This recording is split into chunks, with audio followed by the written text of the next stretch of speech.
Welcome everyone to East Rock Creek Village's Armchair Travel. Today we're going to Patagonia, Easter Island, and who knows everything else that we're going to learn today. We are, for those who don't know, East Rock Creek Village is neighbors helping neighbors to be able to live at home with dignity and quality of life with a little bit of help from neighbors. And we are really glad that you're here, and we appreciate everyone being flexible. We first tried to run this at the end of April, but had technological problems, and I appreciate that so many of you are back, and I appreciate how resilient this community is. It's a testament to East Rock Creek Village spirit. So I'm Shelley Moskowitz, and I'll be hosting. Susan Davis is on, can read your notes in the chat.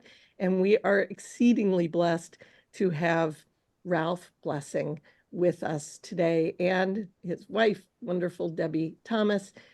They took a trip that they'll be describing to us and showing us amazing photos, and we're really grateful. Today is Wednesday, May 8th. We will get started, and there'll be, if you want to unmute and ask a couple questions along the way, it's okay. But otherwise, if you can stay muted, and we appreciate everyone being here. All right. Ralph, I am going to say what a wonderful neighbor, friend, member, volunteer, photographer, and world traveler you are, and how grateful we are to go around the world with you one more time. Thank you, Shelley, and thank you for putting up with my litany of questions as we were trying to get this thing working. As I mentioned to you earlier, I think I sometimes am told I'm speaking too softly. So if necessary at your end, it may help to turn up the volume, but otherwise I'll just carry on. What you're looking at is a photo of the national park in the southern part of Chile, Torres del Paine, which is the towers of Paine. Paine is an indigenous word meaning blue because all the lakes around there have varying shades or combinations of blues.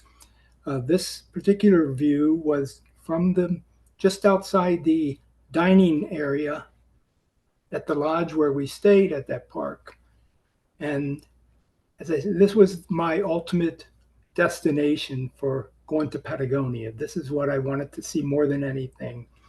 But getting there takes a ways of different directions in different places. But just a little more background. I've wanted to go here probably ever since I first saw photos like this of this particular mountain range. And year or two ago, Debbie said, "Okay, here's the deal. Next year, we'll go anywhere in the world you want to go. You just make it up, work out the deal, or work out the travel and what have you, and that's where we'll go." And she said, "I know where you're going to pick, but be that as it may."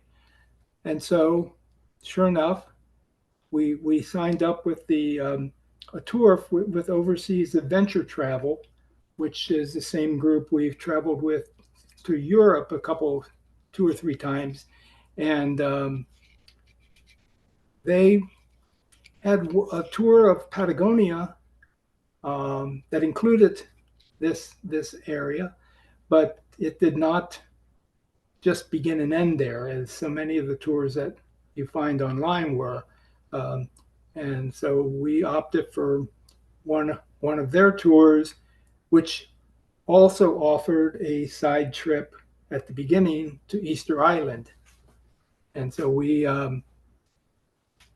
decided to take that as well. But let's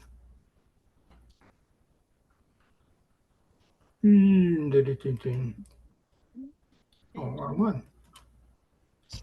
Let's look at a map, and this will give you an idea of the size of Argentina and Chile, um, and the mileage that it involves. The national park I referenced is toward the bottom, um, just opposite the capital P in Patagonia. And Patagonia begins in the town of Bariloche, but to get there, you end up going through Buenos Aires. And if you're going to go to Easter Island first, you do that out of Santiago in the smaller map. So you can, a lot of flying involved. Um, I tried determining what the actual, as the crow flies, distance between Bariloche and Punta Arenas, which was the most southernmost city where we stayed or visited. And it's well over 800 miles. One Google site said no, it's over 1,000. So who knows?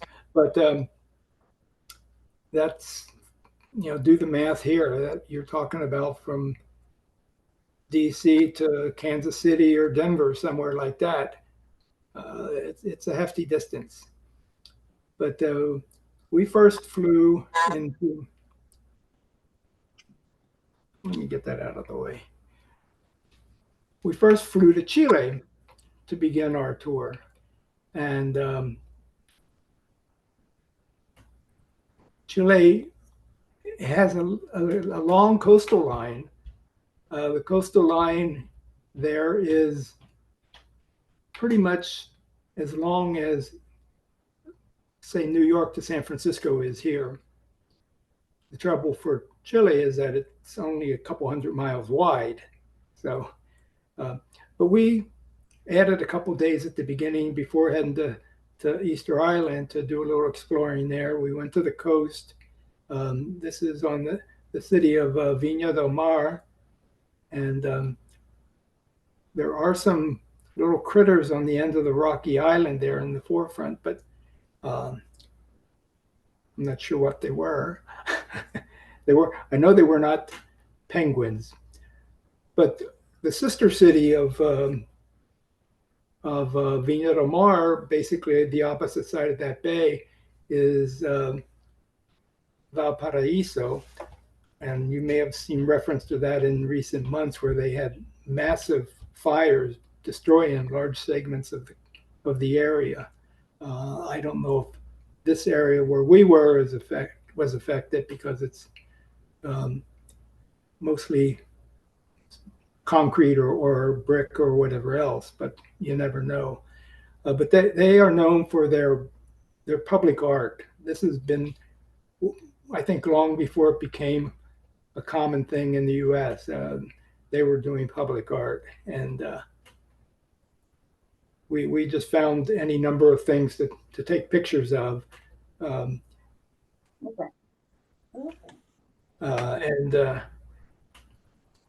including some that bring back a few memories for people of a certain generation. From, I guess that was Mad Magazine, right? Had these characters in it.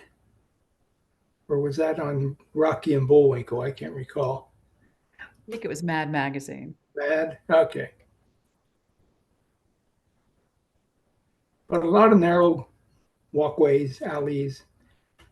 But one that I found most intriguing was one that had been partially converted to a slide, or maybe that was a slide, maybe that was a street before and they added steps. I'm not sure which came first, the chicken or the egg, but this is back on the mainland near the old train station, in front of the old train station in Santiago. Got a little movement with the dance rehearsal taking place there. And a gentleman loading up a truck. I don't know if those were boxes full of something or empty boxes going back for refills. But They were fruit boxes, and they were full. They were full. Okay.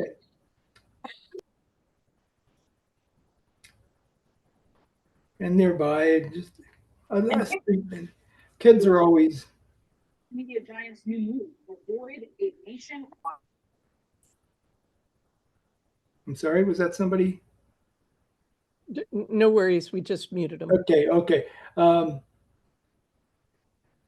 this was in the heart of Santiago, but you can see the walls behind. That's a mount, not a mountain, but a park, a local park that's on this knob of land and rock and everything else that overlooks the city. But I encountered this one, but I decided this is graffiti with a pocket knife, if you will, where a tree had, or one of these shrubs had been trimmed, but with the stems that remained, somebody thought hey, that's something I can do artistically as well. But the old town of Santiago is pretty much like the old town in Valparaiso, because it's public art all over the place, and some of it in recognition with international figures.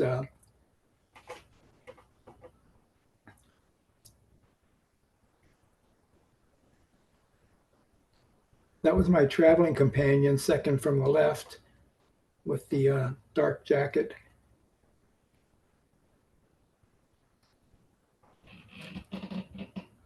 But a different kind of art, which I found interesting. I'm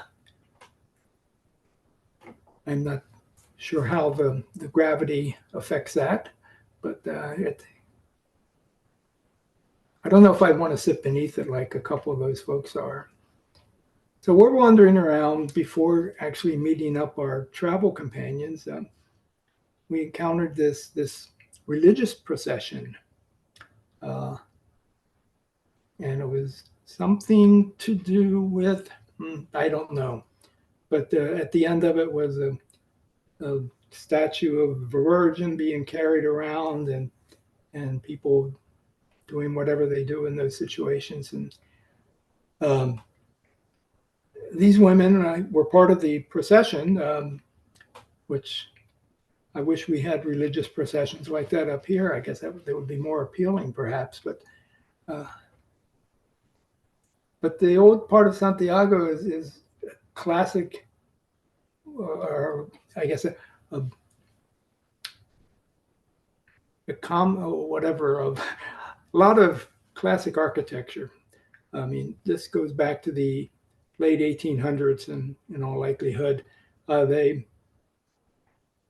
were large settlements of Europeans that ended up in both Chile and Argentina, from Germany, from France, from Switzerland, and especially in the case of Argentina, from Italy, because I always tell people, if you go to Argentina and you hear a native speaking Spanish, you'll think it's somebody speaking with an Italian accent. That's how it always appeared to me.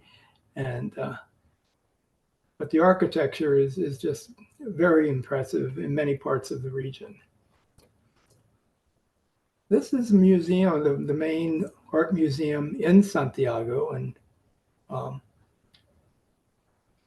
I don't know that a parent in the U.S. would take their kids to look at statues of people in the nude, but it's not such a big deal in other parts of the world.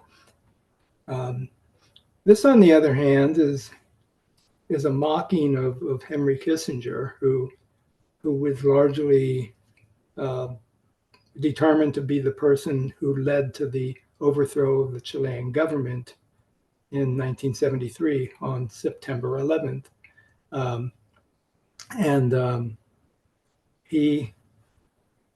He's sort of standing, being held down by wires beneath his feet. But that's how art is, you have to figure out what the intention is. This was a big, I didn't mean to interrupt, but this was a big special exhibit at the main art museum. And it was all on the overthrow of and death of the president at the time.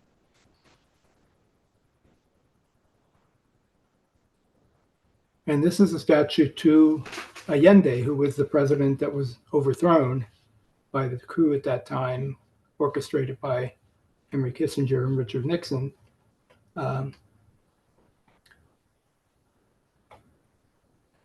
And what followed was 20 or 30 years of Pinochet, and massive deportation, or more or less disappearances of people who spoke the wrong way or what held office in the existing the Allende government.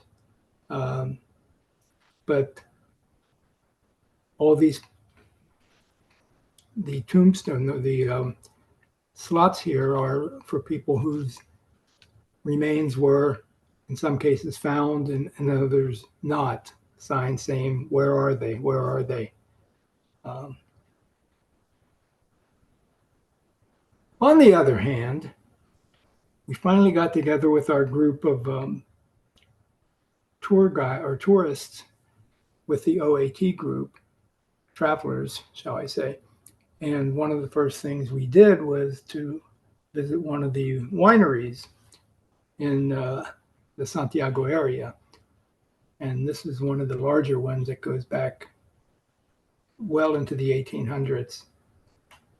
One of the more interesting things of that tour was showing how the engine head of an old car was converted into a wine bottler. And I would hope it was thoroughly cleaned beforehand, but I suspect that was the case. Here's some of our group and Debbie having a beverage at lunchtime in the heart of downtown Santiago. That we were reminded that the building in the background is the tallest in all of Latin America, or South America, I guess. Might be something taller in Mexico. I'm not sure, but same view sort of at night. And I was looking out a window. I was not in the open, but I had my lens right up against the glass, and somehow that created that pink moon in the background. So who knows? And like here, you've got your little backyard neighborhood book shop or book disposal giveaway. Exchange, I think they call it. Exchange. Yes, Or a little it could be lending a card library. exchange, too. And from there, we went to Easter Island, which I suspect is a shot you may have seen at some point over the years. But it's a place where there's a lot more than just those statues.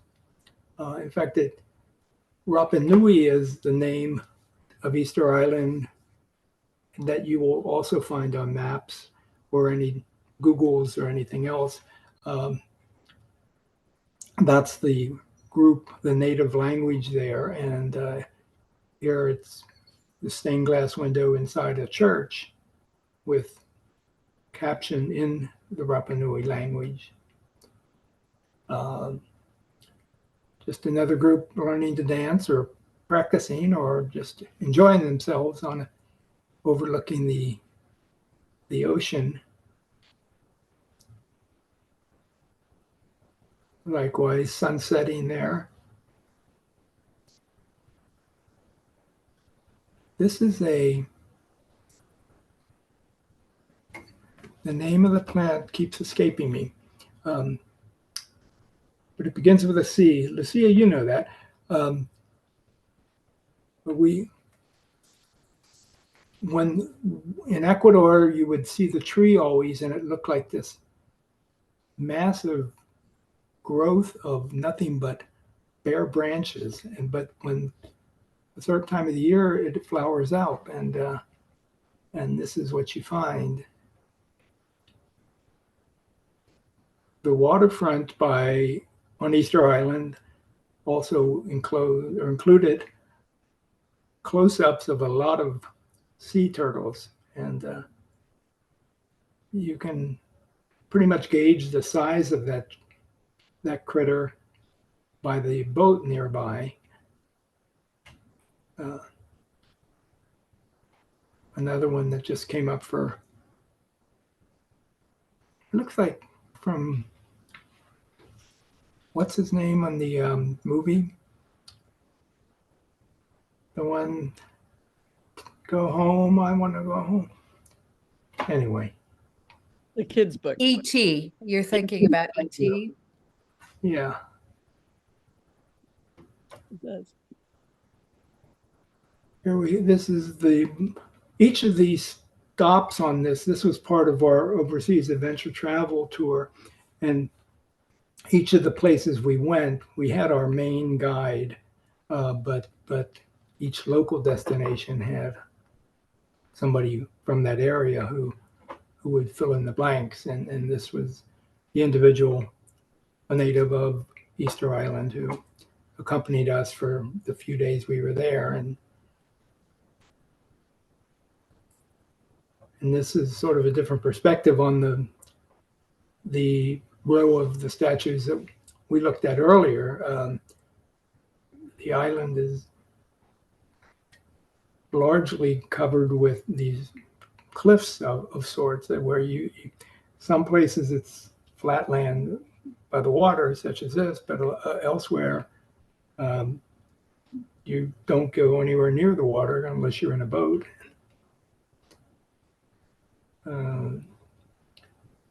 Other critters abounded there. Horses and cattle and everything else really have free reign on Easter Island. That they're not fenced in or lassoed or anything else. In fact, they went down the main street as we were having dinner several times. You just see cows and horses walking down the main drag. This is the Easter Island, the mainland there is littered with any number of the statues. Moai, is that the term, Debbie? Yeah, they're called moai. That either never made it all the way to their planned destination, or that somehow were installed, but then it collapsed one way or another. And there's a lot of unknown history in the island about the different competing groups. And so you don't know if this was just an unintended collapse or one that was forced on that statue by an opposing group. But this is the hillside going up to the caverns where these things were carved. So they were basically, if you look up to where the grass line ends to the left, you're going to be in the area where the carving took place. Here's such a location, and the question is, and still unsolved or undetermined, National Geographic periodically will do the latest theory about how these things were carved and removed from that canyon or that cavern, that cave. Quarry. It's the quarry. Oh, quarry. Thank you. Yeah, quarry. And then how did they get them down to the bottom of the hill, and from there to wherever it was going? And it's, if anybody's got a better theory, I guess they'd be interested to hear it, but who knows? But this is at the top of the overlooking the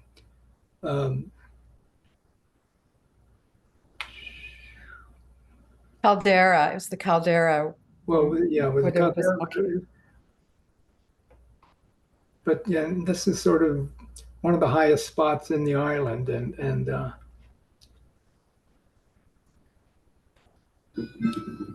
but then along the way, well, just wait till he finishes.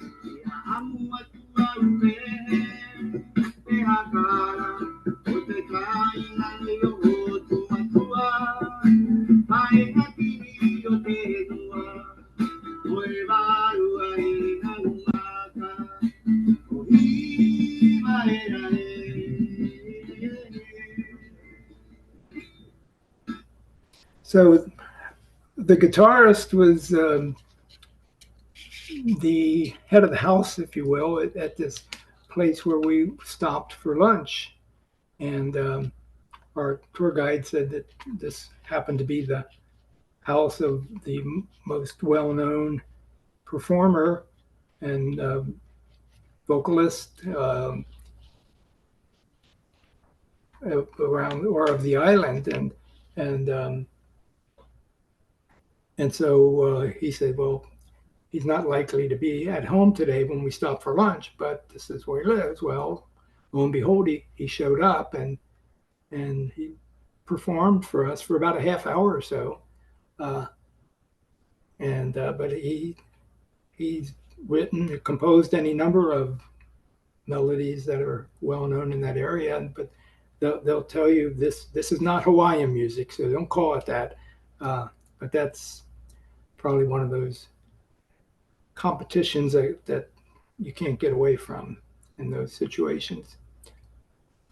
This is one of the more interesting museums near on the island that we stopped at, and just doing a little artistic work on animal skulls. I guess these were all cattle. This was not cattle. This was Ron, one of us in the group, at this event we went to where we all got our faces painted up a little bit, and then followed by a live stage performance. And one of us was drafted to dance with this young woman, much against his will, but at least Debbie says that's what Ralph calls dancing. This is great. So here we are back in Santiago. This is Santiago Airport with this very nicely done living wall. And but from there, to continue our tour, we basically go from Santiago to Buenos Aires, and that gets us to Argentina, because Patagonia is mostly in Argentina, but some of the more interesting points are in Chile. And anytime you're in Argentina, you see photos, or not so much photos, of paintings of Carlos Gardel, who died about almost 100 years ago, but he was the father of the tango, both the music and I guess probably the music as much as the dance routine. But this is the main street in Buenos Aires. It's thought to be the widest street in the world. It's got like 8 or 10 lanes in each direction. It's interesting. And then you wander around and you see a little side step like this. This is going to show you how to dance tango. We in fact had a so-called lesson for tango, learning how to dance tango one day, and I don't think any of us really picked up enough of a impression or knowledge of it or skill to to put it Yeah, to we, use. we were just pathetic. That was, Well, then we were quite pathetic. in any case. But lots of color around the area, and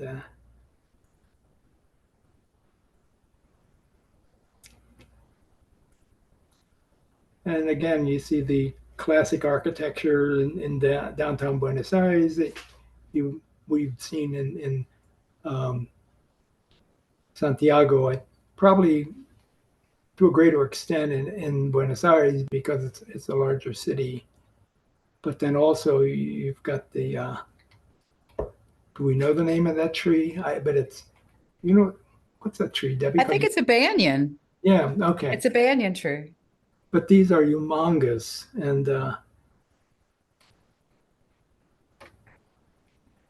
but we were going to fly from Buenos Aires to Patagonia, which that basically was the start of our Patagonia visit, and that was to get there. We had to fly to the town or city of Bariloche, which is at the northernmost part of Patagonia, and you can see, of course, the majority of Patagonia is in Argentina. Because there's so much more of that than there is of the Chilean side. But the distances involved, flying from Buenos Aires to Bariloche was a couple hours. And we were there back and forth. Actually, we were there and hopping across the border and eventually flying to Punta Arenas at the bottom. But as the crow flies, Google tells me that the distance from Bariloche to Punta Arenas is around 1,000 miles. So you can imagine from going from DC west how far we'd be talking about, or maybe from Boston to Miami or something like that. And but that's what we did. We spent our first few days in Bariloche and then overland to some of the surrounding towns and cities, to an island, Chiloé, and then back and flying all the way down to Punta Arenas, and then overland to all these places around there. So this is from the airplane as we approach Bariloche. The Andes separate Argentina from Chile, and that's what you see in the distance there. But then Bariloche's in the Lake District of Argentina. It's spectacularly beautiful and very popular as a tourist destination for either just sightseers or skiers or what have you. The waterfront it was quite frigid there, as I recall, being close to the water. The winds would nip at you.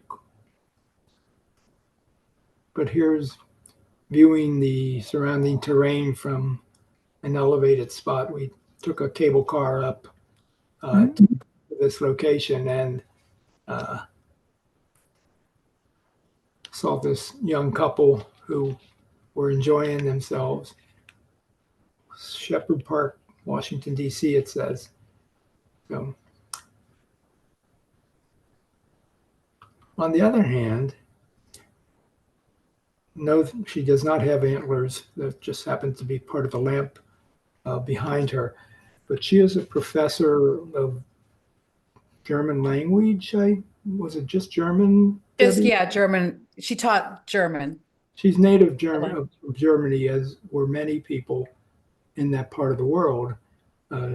As I mentioned, Germans, Italians, Spaniards, any number.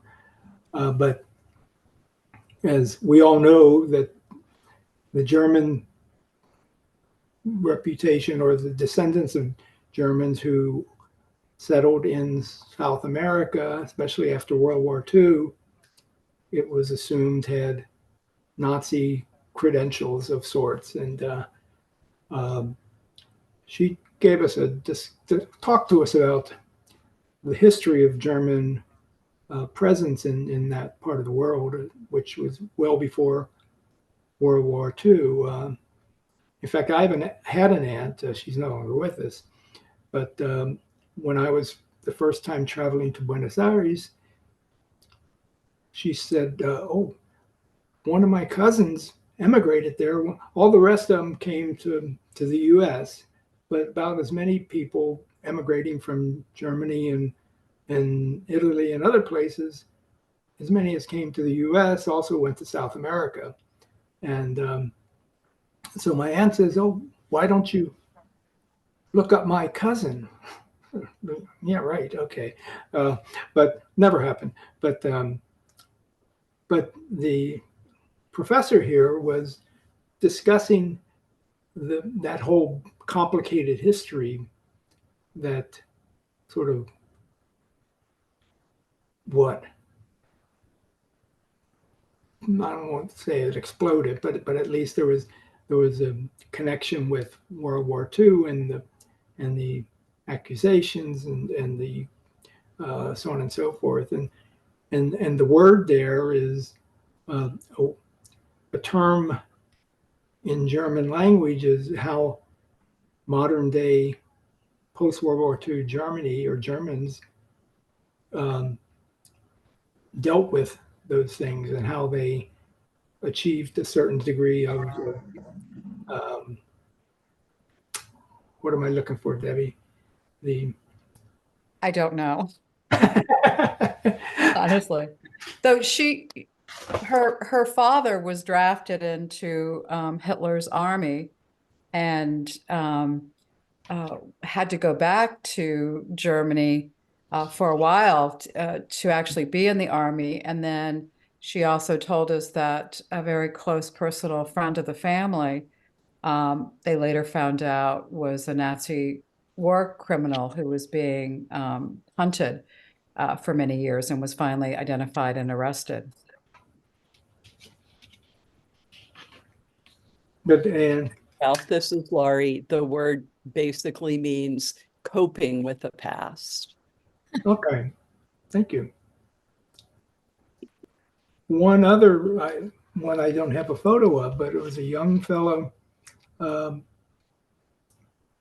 that in Buenos Aires or in one of the other cities, Debbie? He was a filmmaker, and he wanted to do an interview of his grandfather, and who was somebody he just idolized. Well, in the process, he found out that his grandfather was part of the government snitching cartel, if you will, that turned in any number of his fellow faculty and students, and ended up in them, for the most part, just getting flown out to the ocean or out overseas and overland over the water and pushed out into the ocean. So the whatever that was the dirty war in Argentina, and this was all part of that. On the other hand, the hotels we stayed at did not.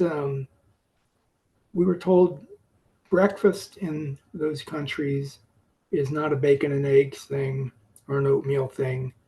It's pretty much a pastry thing. And yes, they did some scrambled eggs of sorts and bacon and whatever for our breakfast portion, but this was what we usually encountered, and nobody complained, but there might have been some pounds added. And but then we got out on the road somewhere, and we were gonna go horseback riding one day, and it seemed to be going well until the one that I was on decided to fall over and dump me into a pond of water. And I ended up totally soaked, but nothing worse. But then they had to find something that I could wear as my clothes dried out. And I figured I just looked like some American teenager at the shopping mall wearing pajamas, but this was afterwards back in the dining area of that farm or ranch. And again, another wonderful fiesta awaiting us. And there was the local mud who was going to make sure nobody went after my clothes while they were hanging on the drying line. We weren't the first Americans to that area. These guys showed up in the late 1800s, was it? 1909. It was the early 1900s. Yeah. And, but different names, different aliases that they brought with them. And I think they eventually met their demise was it Bolivia? Well, there's various theories. One was that they were killed in Bolivia, but another was that they were still in Argentina. But we saw their house, the house where they hid out.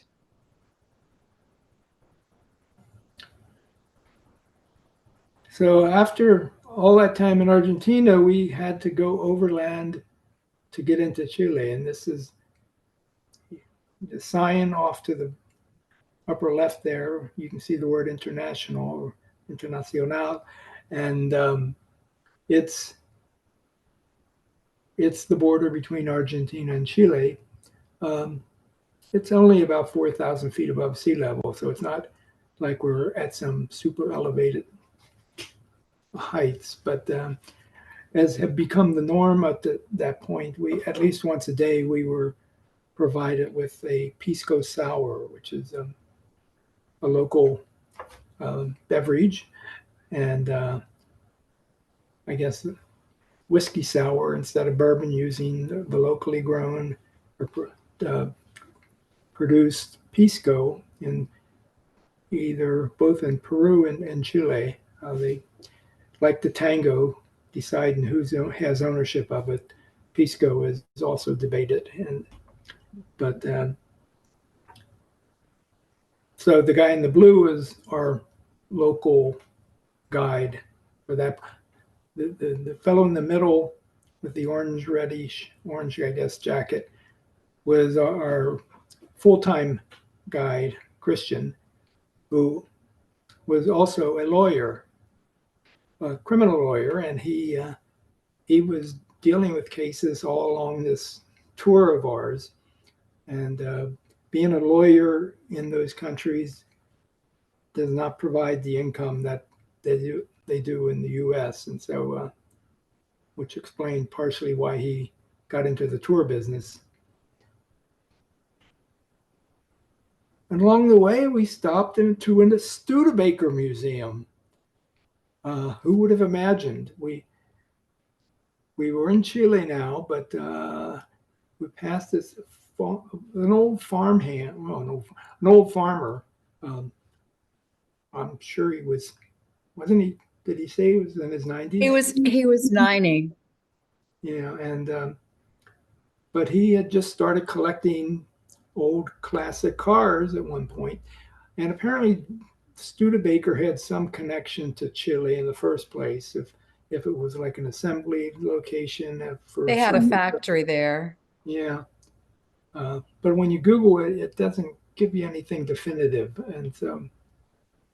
But this was out in the middle of nowhere in Chile. Yeah. It was just a farm. It was a dairy farm, and then this museum to Studebaker.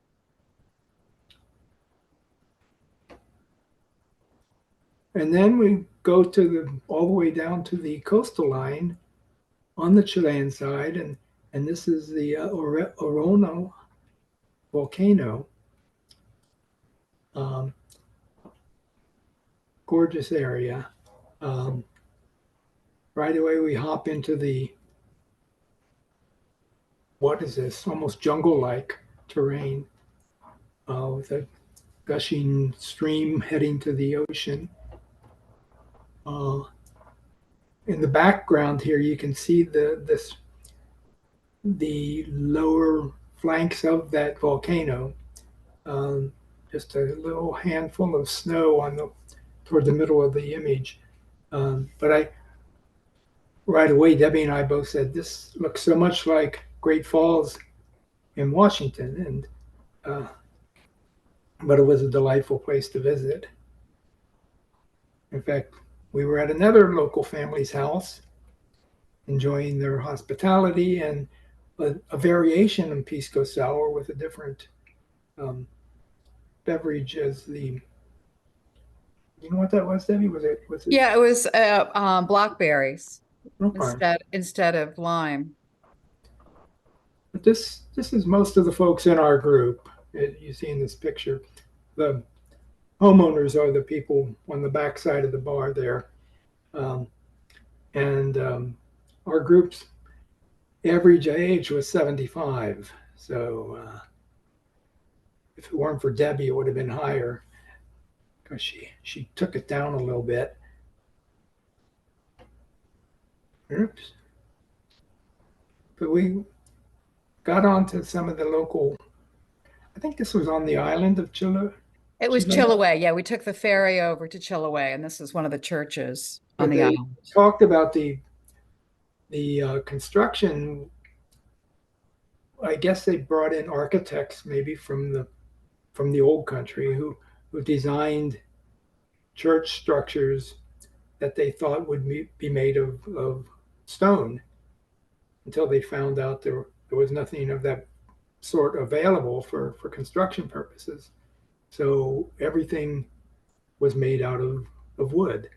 And these are all now UNESCO heritage sites just for that very reason, that they've survived this long, made of wood.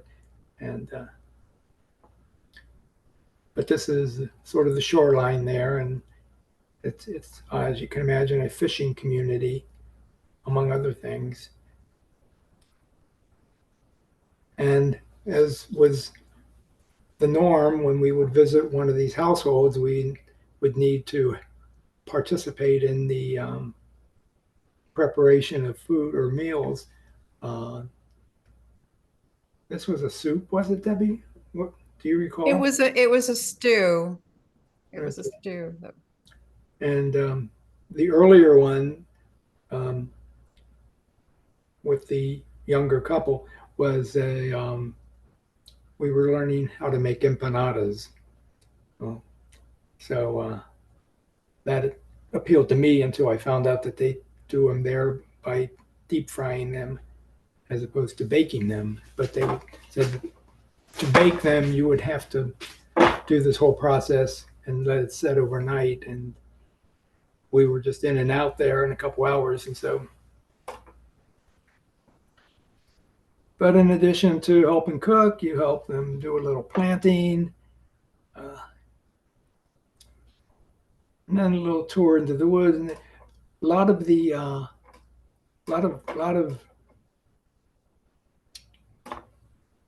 what would There are a lot of folk tales they have on the island. Yeah, they have all these folk figures, creatures that they. The ones that you do offerings to, and so on and so forth, to make sure that you have a bumper crop or whatever it would be. And he and his wife showed us how to do a little dance too. It's not the tango; it's more. This is the national. This is the national dance of Chile that they're doing with the kerchiefs. Somebody pays attention more than I do, you know. So heading back, if you go to any of the local stores here to buy a pre-made package of salmon, you'll see something that says North Atlantic something or other on a black label, and then you flip it over and it says product of Chile. Well, this is one of the salmon farms in that area. I guess Chile is one of the top 2 or 3 worldwide in terms of salmon and what's the other one? Begins with the letter M. It'll come to me. But as we head back to we saw wildlife along the way, but or this kind of life. I don't. Empanadas fritas. That's it. They even fry them on the coast there too. And tsunamis are something that are known to occur there. Again, this is on the west coast of South America. So anything that originates in the area of South Pacific, Japan, whatever, can impact on Chile as well. Here's the village on stilts.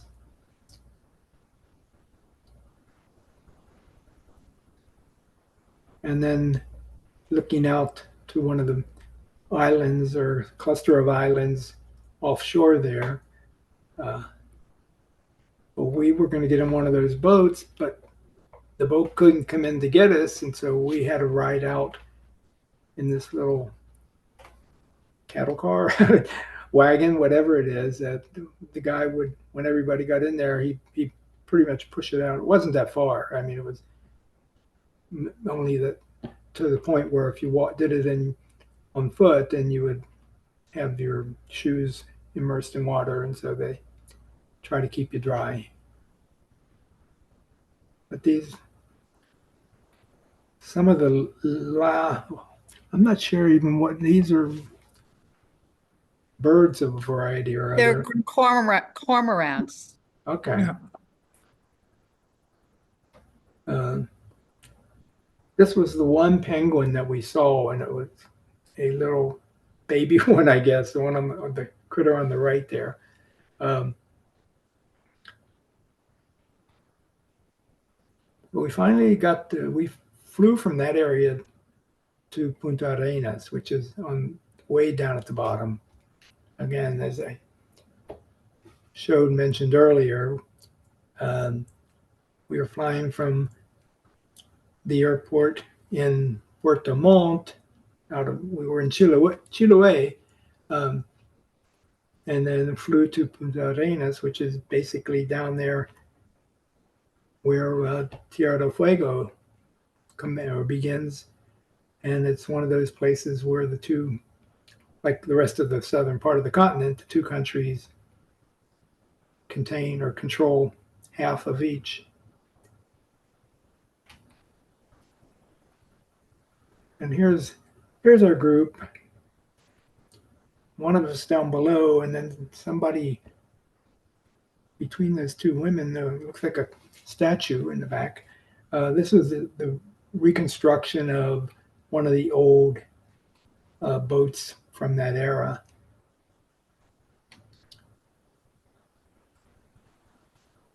Well, if there's a cemetery to visit, Debbie will take me there. And if she sees a dog to be petted, she'll do that too. But so we encountered, this was probably the replica of the Beagle, Darwin's boat of choice. And he spent a great deal of time in that area.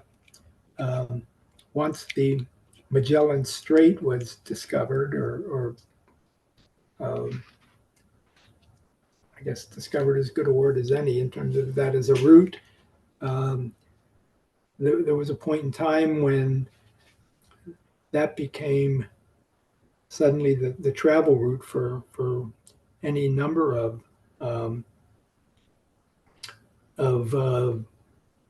shipping, I guess, from the New World to say to California or whatever. But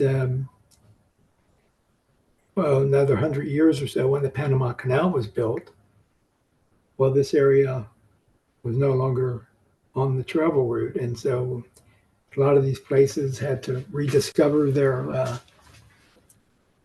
their place in the business world, so to speak. But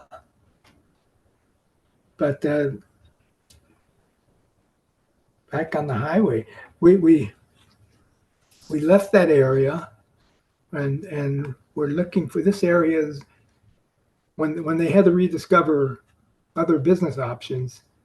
One of them was sheep. Right before and right after seeing this cluster of Wanako, you would see just an endless sea of sheep on the hillsides, and that's sort of how the economic history of that area sort of was reconfigured or resurrected or what. But suddenly we got to that part of the country that I was dreaming of. This is near the Torres de Paine Park. It's the tower. There are three towers toward the back of the middle of this photo that you can see, and that's what gave the park or the area its number. And then we had this woodpecker who he just drove. He was on the doorway to the breakfast room, the restaurant at the lodge. But this is another view from the lodge, and right about halfway down, you can see a dozen or more folks strolling along there. So there was another set of trails that we were not privy to, but it's just spectacular countryside.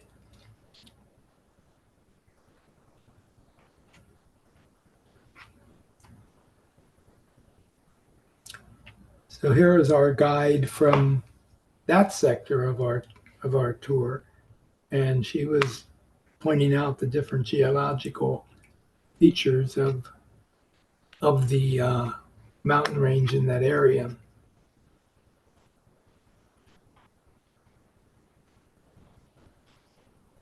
This is one of my favorite photos of the trip, although it looks like we're just sort of walking into the abyss or something. But it's just truly spectacular territory. Heading away from there, we come across one of a number of these makeshift shrines, if you want to call it that, sort of another folklore thing, but it was based on a Robin Hood-like character in the local folklore, and who allegedly would answer your prayers if you did this and did that, and or he would arrange it with the spirits. And that's our buddy Christian, our door guide, doing something with a can of beer or an empty can of water. And we continued on. Condor were relatively common in that area, but not in the numbers that you would hope to see on a regular. No, well, maybe you wouldn't hope to see them, but our last major stop in that area was the glacier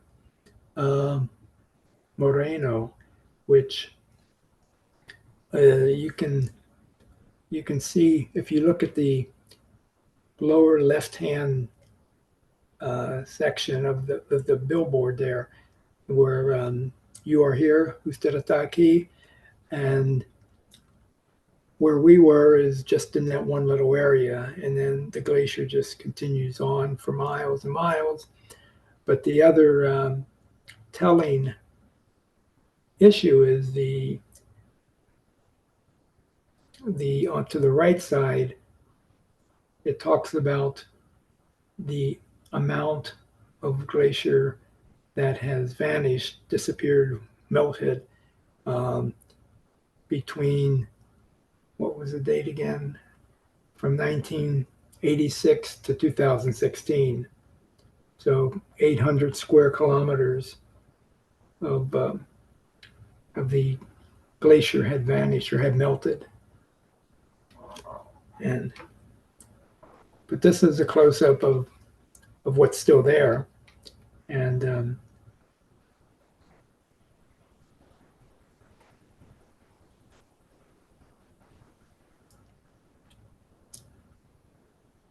the blues that you can see in certain angles, like between the tree branches on the left, is just amazing. And then you see a fox or wolf or something wandering around the parking lot. It's a fox. Fox. Yeah. I try And to we got to see the glaciers both by walking on the boardwalk, and we also took a boat out yeah, so into the lake. this is from the boat.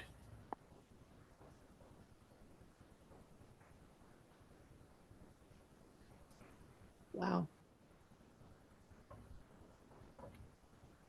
One of the other boats heading back, and then the seashore on the other side, or the lake shore,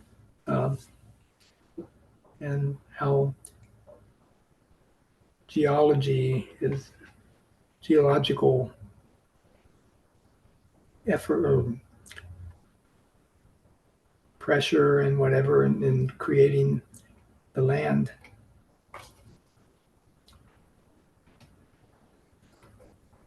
But we ended up in this pleasant little town of Calafate, and the kid looks like he dressed knowing that I was going to take his picture. So his backpack and everything matched the tiles in the wall behind him. But then Debbie and one of our friends from the tour found a gift shop, and you know how that is. But I guess we ended up bringing nothing back home, right? We couldn't buy anything because one of the problems in Argentina right now is that the value of the currency was fluctuating wildly. And from one day to the next, you didn't know how much anything would cost. So it was very hard to purchase things because you just didn't know how much it was going to cost, or it would be too expensive doing the conversion. Ralph, there's a question in the chat from Gloria Sultan. It Uh-huh. says, is Patagonia like a state in Chile and Argentina? No, it's like a geographic area, like we would refer to the Great Plains here, or A region or something? yeah, or for us the Appalachian region. I mean, that can go from Maine to Alabama or something. But Patagonia is the Patagonia jackets and all that stuff originated from somebody borrowing the name from Patagonia, as opposed to Patagonia getting that name from that company. Though the folks who founded Patagonia ended up becoming some of the most useful, if you want to call it that, They're beneficial. philanthropists. They donated a lot of the land to become Bought the national land park. and donated it for purposes of preservation and tourism and whatever else. But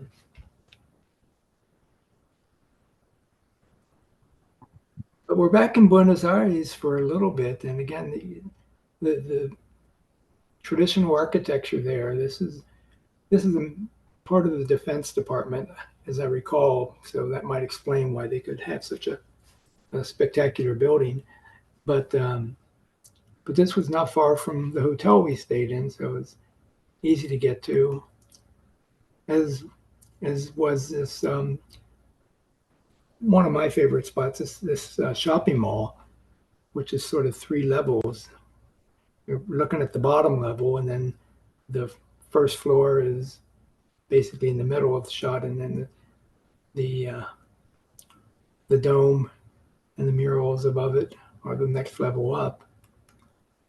I encountered this display of fashion design with the painting alongside it. So the fashion, the dress here, as you can see on the right side, the looks like aluminum foil or something to that nature.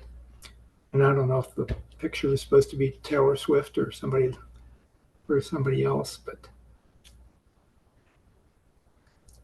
but before we could leave Buenos Aires, we had to the obligatory thing for visitors is to go to the cemetery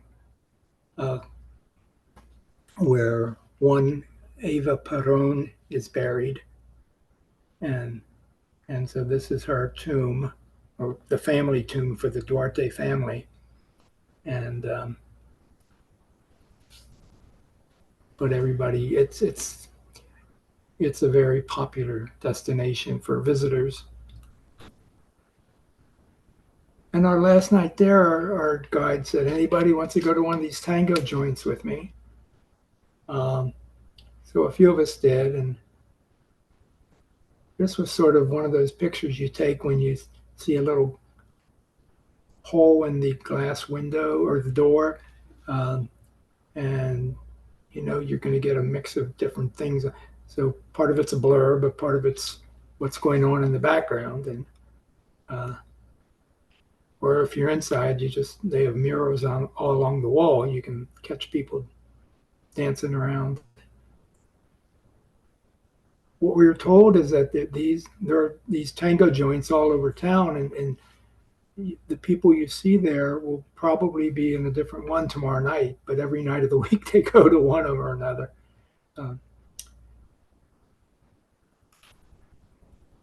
Our last day there we spent on the water, going out to this is the crew, not the crew club, but The boathouse. the boathouse for the people that can afford it. And then it's at the end of the line for some. You'll encounter some of these critters like this. But that's the end of our trip. We flew home the next day, or the next night, I guess, and had a delightful time. Would highly recommend that part of the world for anybody.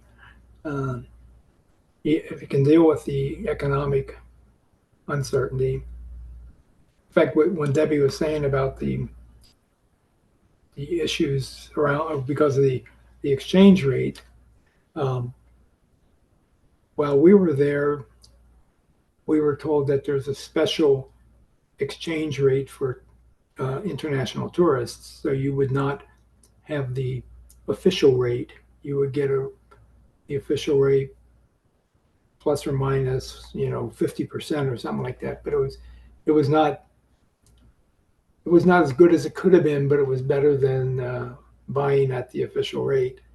So that's certainly one, our meals and things like that that we did with a credit card.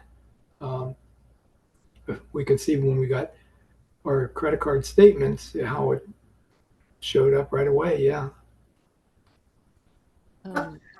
Ralph, what was there, how did it work with the company that did the tour? Did you know ahead of time what it was going to cost, and did it cost that much, or did it change a lot? Well, the tour rate is predetermined by them, so that covers your travel, especially our international travel we did with miles, so we could come and go as we pleased. But all the internal or domestic travel was part of what we paid them for. and as well as hotels and some meals. And so, But let me just jump in quickly.